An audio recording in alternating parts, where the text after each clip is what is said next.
Operation Sindoor విజయవంతమైంది. భారత దాడుల్లో 80 నుంచి 90 మంది దాకా పాక్ టెర్రరిస్టులు మృతి చెందినట్టుగా తెలుస్తోంది.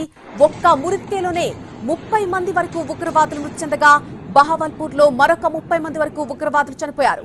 మొత్తంగా 9 స్థావరాలపై భారత ఆర్మీ దాడి చేసింది. 4 జైషే మహమ్మద్, 3 లష్కర్-ఏ-తోయిబా, 2 హిజ్బుల్ ముజాహిద్దీన్ స్థావరాలపై దాడి చేసింది భారత సైన్యం. ముజఫరాబాద్, బహవల్పూర్, అలాగే మురుత్కే, సియాల్కోట్, కోట్లీ ప్రాంతాల్లోని ఉగ్రవాద సంస్థల స్థావరాలపై భారత్ దాడులు చేసింది. బహవల్పూర్లోని జైషే మహమ్మద్ తీవ్రవాద సంస్థ ప్రధాన స్థావరం ధ్వంసం చేసింది. మురుత్కేలోని లష్కర్-ఏ-తోయిబా తీవ్రవాద స్థావరాన్ని కూడా ధ్వంసం చేసింది. రాఫెల్ యుద్ధ విమానాలు, స్కాల్ప్, హ్యామర్ డ్రోన్లు, క్షిపణులతో తీవ్రవాద స్థావరాలపై ఒక్కసారిగా మెరుపు దాడులు చేసింది భారత్. పెహల్గాం ఉగ్రదాడితో భారత్ పాక్ల మధ్య తీవ్ర ఉద్రిక్తతల వేళ కీలక పరిణామం చోటు చేసుకుంది.